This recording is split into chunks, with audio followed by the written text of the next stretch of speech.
Hi everyone, in this video we will discuss all the questions of the chapter linear list of class 12 practical book. This is chapter 9. Now there is a list with name L list having some values cats, rule, question mark, exclamation like this. These are some of the strings which are present in a list with name L list. Now execute the following commands and write the output. The first command is to remove the exclamation mark. So this one will remove the first occurrence of that string.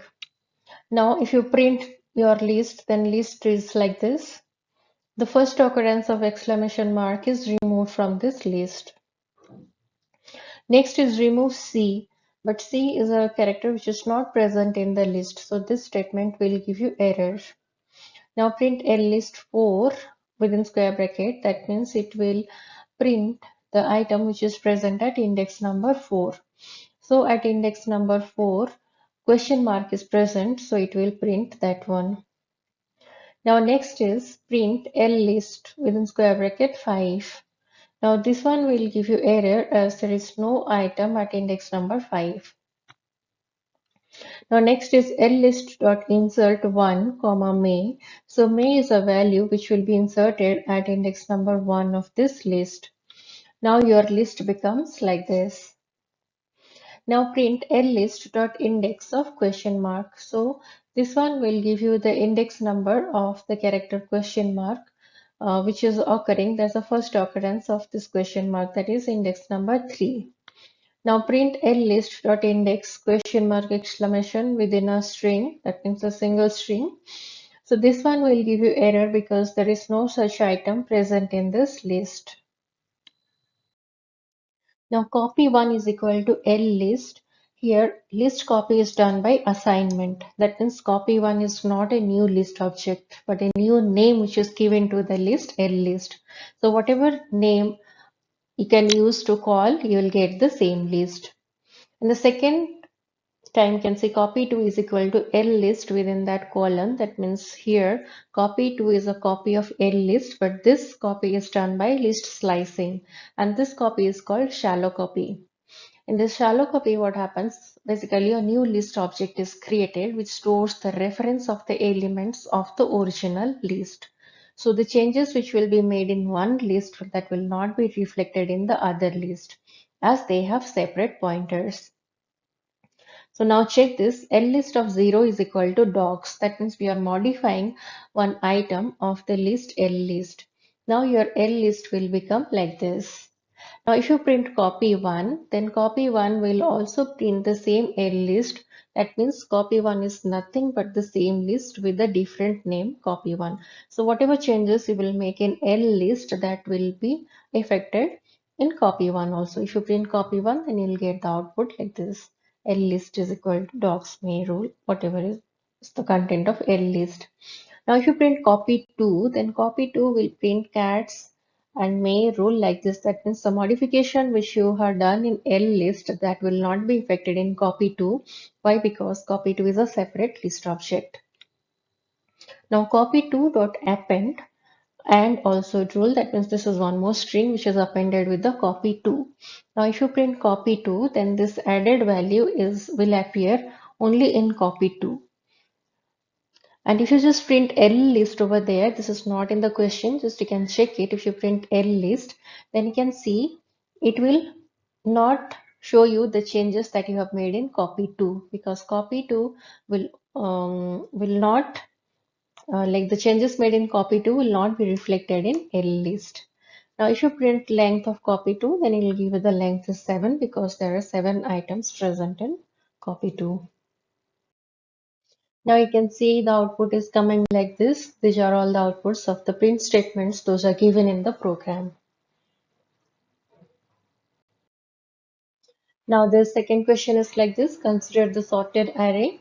Data is like this. There are some numbers which are present in ascending order.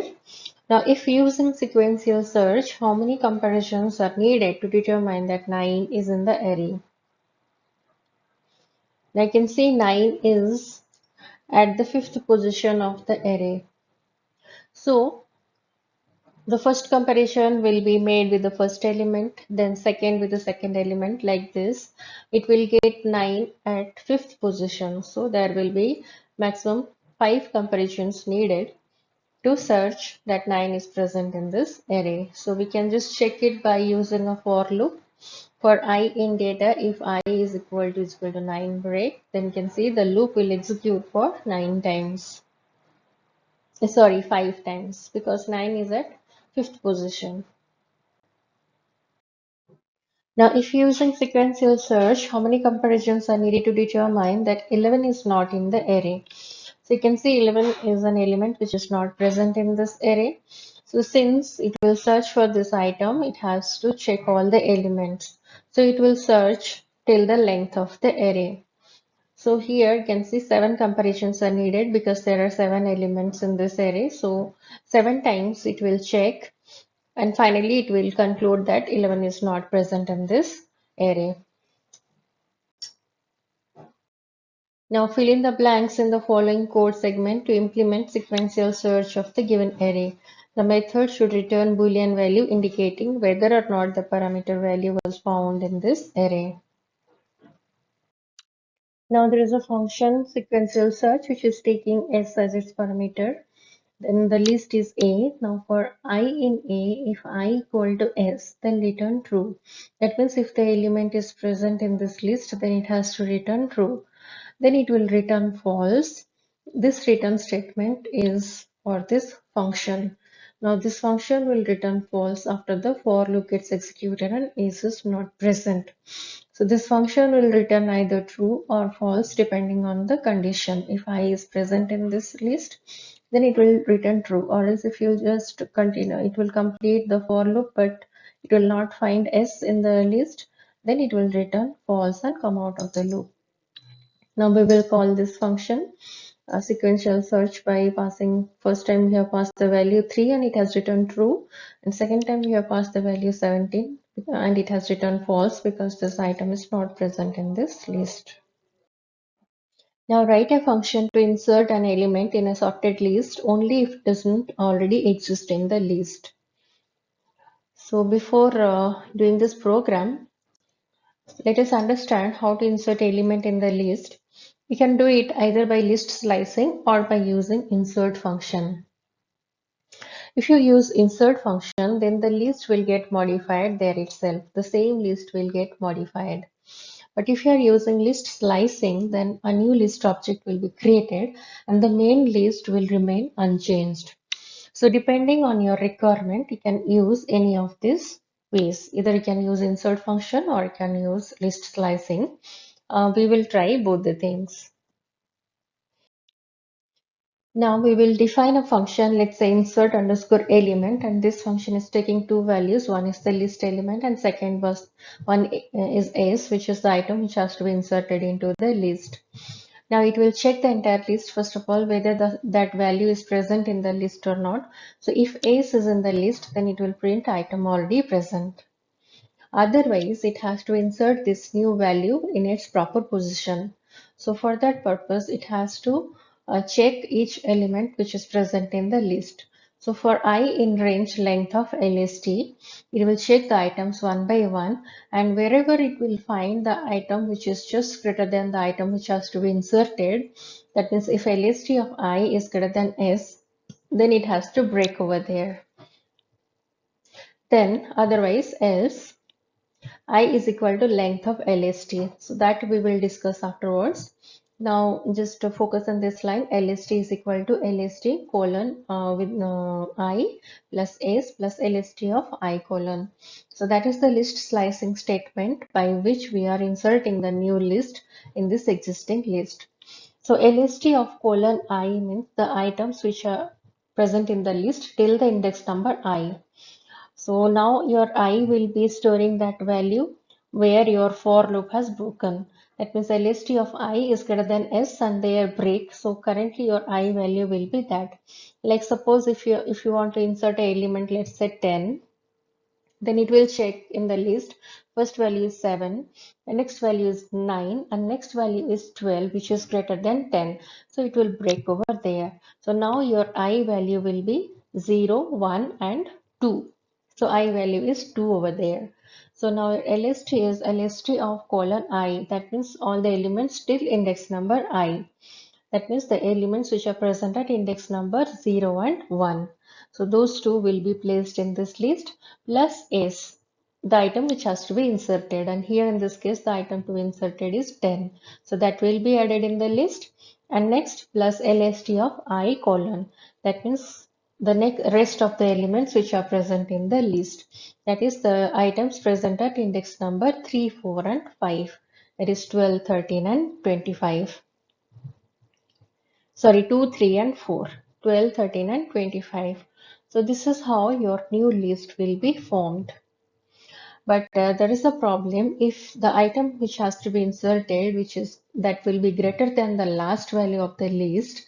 That means suppose if you want to insert the element like 26 or 27 or something more than 25, then what will happen? In that case, it will give you some, it will not give you the proper output. So in that case, you have to take the else part, that is I is equal to length of LST. That means that else is associated with the for loop. That means for I in range length of LST, if LST of I is greater than S, it has to break. But if it will check all the elements and it will check the entire list, but it will not find its proper position, that means the final element itself is less than the item which has to be inserted, then it will go to the else part where I will be assigned with the value of length of LST. So now your list slicing will produce a new list where the item which has to be inserted will be inserted in the last position because that is the biggest number. So that is how it will work. So we can call this function insert element like this. I have called it 4 times. For first time I have passed 10, next 5, then 12, then 27. So 10 will be inserted after 9 and your list will become 7, 9, 10, 12, 13 and 25. And the next time it is inserting the element 5. 5 will be inserted at the first position or at index number 0. Now the next item which has to be inserted is 12. It is showing that the item is already present. Now the next item which has to be inserted is 27, which is the largest item. So which has to be inserted in the last position. So it will be inserted in the last position of the list. So here you can see the new list object is created every time the function is called. And the function is called on this list only, original list, that is A, which is having value 7, 9, 12, 13 and 25. So once this function is called, it will create a new list and give you the output. And again, the second time the function is called, it will be called on the same list A. A remains unchanged once the function gets executed because here you are using list slicing. But if you use insert function, then every time you call the function, your main list will be modified or changed. And next time if you call the function, that will be applied on the changed list. Now see how it is. Now here we have done the same thing, but here we have used insert function. You can see the same function insert underscore element lsts is taking as its argument, and if s in lst print item already present, else for I in range length of lst, if lst of I is greater than s, then break, else I is equal to length of lst. Now instead of list slicing, we have just used insert function lst.insert, and s is inserted in the particular index number I of the list. Now it is printing the list lst. Now we have also called the function 4 times, and first time I have taken the parameters as a and 10. That means 10 will be inserted in its proper position of list A. The output is showing 7, 9, 10, 12, 13, 25. And next time I'm calling the insert element function on A and 5, and this time A is changed, the list A is changed. That means whatever changes is done in the previous function, that is there. So your new list will be like this: 5, 7, 9, 10, 12, 13, 25. You can see the previous time we have inserted 10 and that is still there. Why? Because insert function does not create any other new list. the same list gets modified over there. So every time you call the function, you will get the function will be called on the same list only, which is modified by the function. So next time you are calling insert element A with 12, it will show item is already present. And next time we are calling insert element function by passing 27 as its value. So 27 will be inserted in the last position. And you can see the output is like this. And this way is different from the previous way. So here no new list object is created every time the function is called, since we have used insert function. The function calls will be applied in the same list which gets modified every time. So this is how you can see the difference between list slicing and by using insert function. So these are the two ways how you can do this program. Depending on your requirement, you can choose which one to do. Now write a function to insert an element in a sorted list only if it already exists in the list. That is, only duplicate entries can be inserted. Now here you can see we have just modified the function like this, and we have taken a new function insert underscore duplicate underscore element, and it's taking two arguments lst, the list, or and s, the item which has to be inserted. Now here the condition is if s is not in list, then it will print item is not present in the list. Else, for I in range length of LST, it has to check if LST of I is equal to S. Previously, you are inserting in a proper position, like just because it was in ascending order, so you have to find out which element is just bigger than the element S. But here you have to put duplicate entries, so you have to check which element is equal to S, and there only you have to insert. And you can use break over there, and you can insert by using list slicing like this I have done. LST is equal to LST of colon I plus S and LST I colon. Now print LST.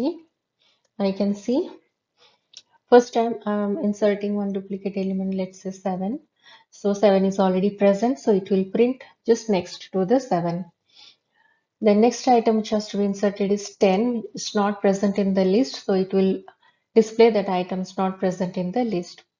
Next item to be inserted is 9, then 9 will be inserted along with 9, just beside 9 in the list. Now, last time I'm calling this function insert duplicate element with value 25, then 25 will be inserted just besides 25. Wherever it will find 25 in the list, it will get inserted just after that. So this is how you can do it. Now write a function to delete an element from a sorted list. Now we can define a function, let's say delete underscore element with arguments list and the item to be deleted. Now you can use the remove method to remove the list item from the list. So lst.remove, within that you can pass that element to be removed. Now print lst. Now there is a list with some values, and we can just call the function delete underscore element by taking that list A, and the number is, let's say, 12, which has to be removed. Now once you call this function, then 12 will be removed from the list. And here, since we are calling this remove function, this will not create a new list within the function call. Rather, it will just delete from the same list. So next time if you call the function delete element by taking the list A and 7, then you can see the list A will be like the list where 12 is removed from the list. So next time if you remove 7, then your list will be 9, 13 and 25. So remove function will not create a new list object and modify it applies on the same list. However, if you don't want that, then you can use list slicing instead of using remove function. Now modify the function deleting an element from a sorted list so that only duplicate entries can be removed. An element which is unique in the list cannot be deleted. Like suppose if this is your list, then only the duplicate elements like 10, 35 and 43, those will be deleted. Other elements will not be deleted.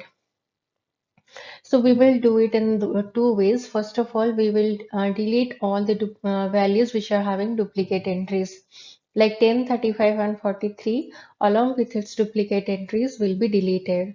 And a second program we will do where only the single entries will be there. Like suppose for 10, there are two values of 10, but only one value will be there, other value will be deleted.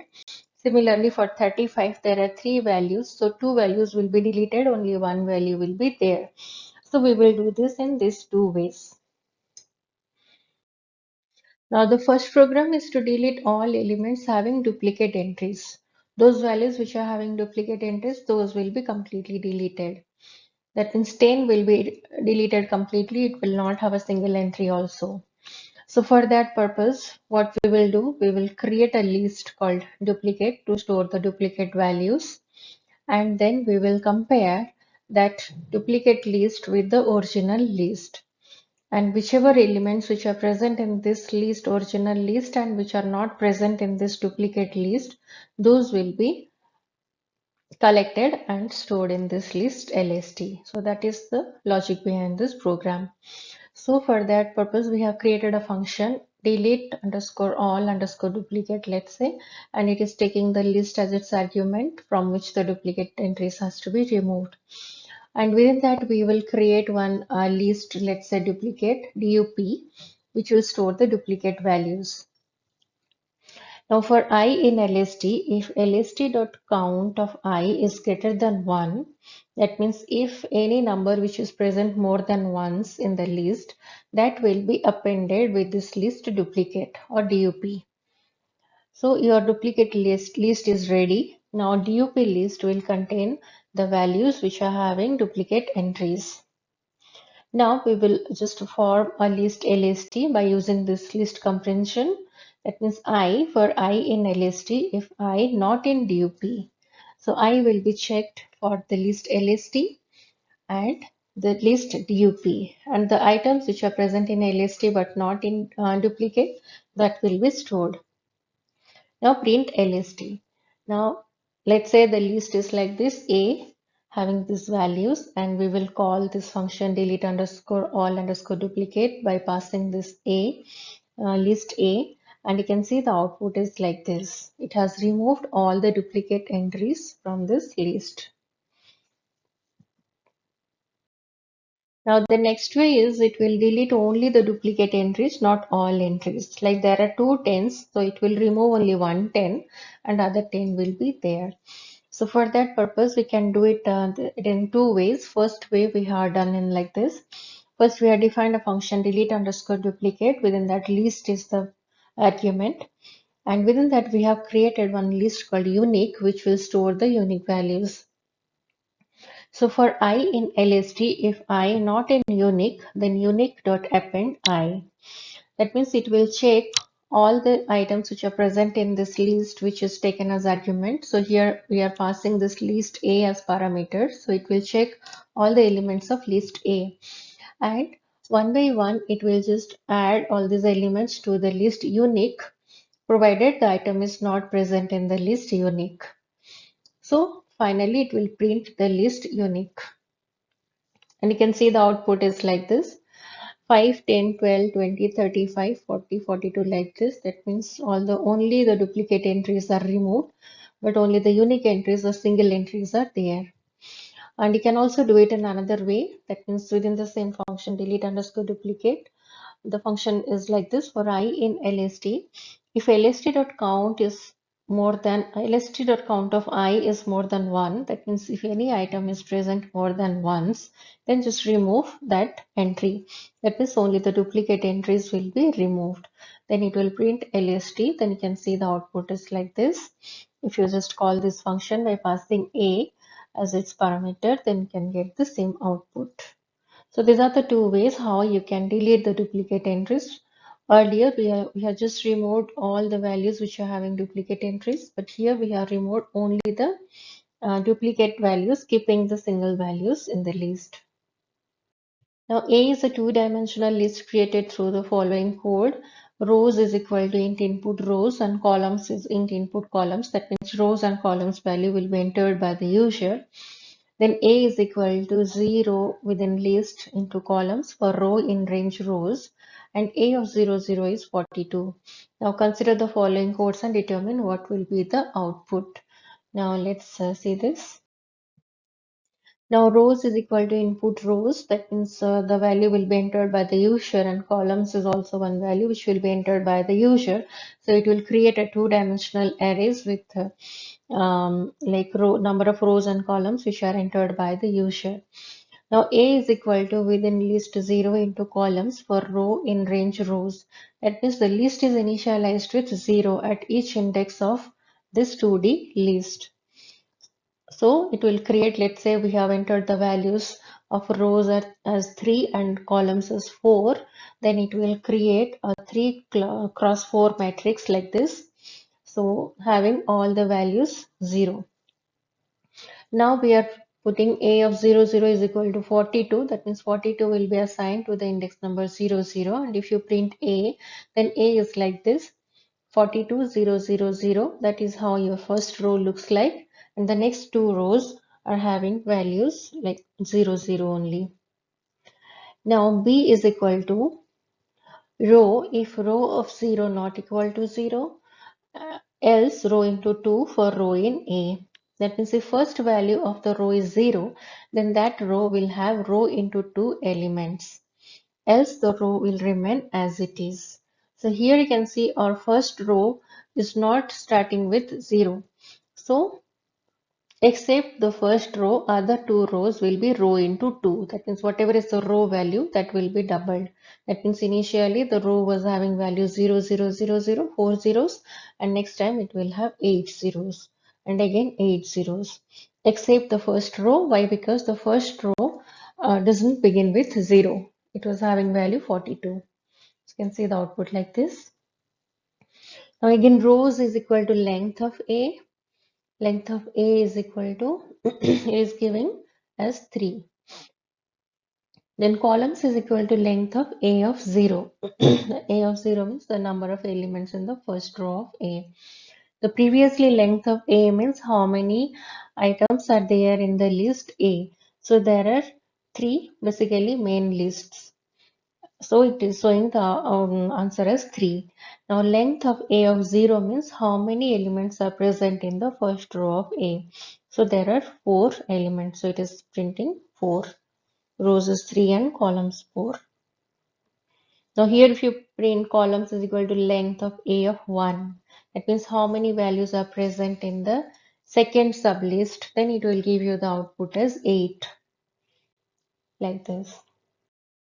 Now create a 2D list in Python that stores runs scored by a batsman in 5 overs. You can see this is how runs is a main list is having some sublist, and each sublist represents the number of runs scored by the batsman in 1 over. That means the first 6 balls, then second next 6 balls like this.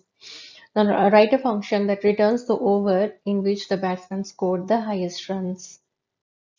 Now we have defined a function, let's say find underscore max, which is taking one list as its argument.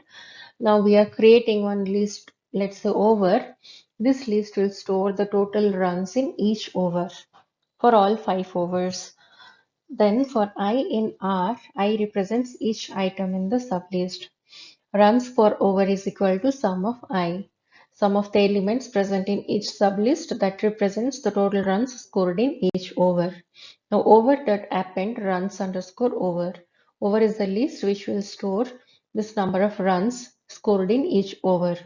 So over will be a list of 5 elements, and each element will show the runs scored in the corresponding over. Now print runs scored in each over is equal to over. Now m is equal to max of over. Max function is used over here. Over is a list containing some values. That means the runs scored in 5 overs. So maximum of that one will be stored in a variable m. Now I is the value which will store over.index. Within that we have passed m. That means it will return you the index number of the list where this maximum value is present. Now the over in which the batsman scored the highest runs will be I plus 1, because I starts with 0. So if you want to find out the particular over number, then you have to just add it with 1. So here you can see the runs is like this, the list is like this. Now you just call find underscore max by passing this runs list as its parameter. And you can see the output is runs scored in each over. It is 11, 5, 9, 1 and 0. So this is a list which is stored in over. Over is a list which is storing these 5 values. That means these are the runs which are scored in these 5 overs. The over in which the batsman scored the highest run is 1. The index number is 0, which is added with 1. So it's the first over where the batsman has scored the maximum runs. Now write the function that returns the over in which the batsman scored the minimum runs. This is just the same program. You have to take a over list which will store the runs scored in each over, and you just name the function as find underscore mean because you have to find out the minimum runs. Now runs for over is equal to sum of I, then over dot append runs underscore over. Now here you have to find out minimum of this value which is present in the list over by using the minimum function. M is storing the minimum value, then I is equal to the index number at which this minimum value is present. Then you have to just print I plus 1. You can see the output is like this. So the runs scored in each over is like this 11, 5, 9, 1 and 0. This is the output of the list over, and the over in which the batsman scored minimum runs is 5. That means it will return the index number 4, and 4 plus 1 is 5. 5 is the fifth over. Now write a function that returns the total runs scored by the batsman.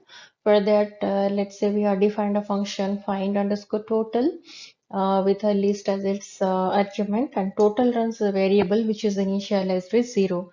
Now for I in R, I represents each item in the sublist. That means runs scored in each over. Now runs for over is equal to sum of I. So sum of the elements in each sublist, that means runs scored in each over, that is stored in a variable runs underscore over. Then after that, total runs will store the total runs scored in each over. Total runs is equal to total runs plus runs underscore over. Now if you just print total runs scored by the batsman, then you can see total runs. Just call this function by passing this list. Then the output is like this. Total runs scored by the batsman is 26. Now here ends the solutions of the practical book chapter 9 data structures first part, that is linear list. And if you have any doubt, then you can put it in comment section, and you can check for the other solutions which are given in the description box. The links are given, and in case of any doubt, you can just ask in the comment section, and stay tuned for more solutions and do subscribe. Thank you.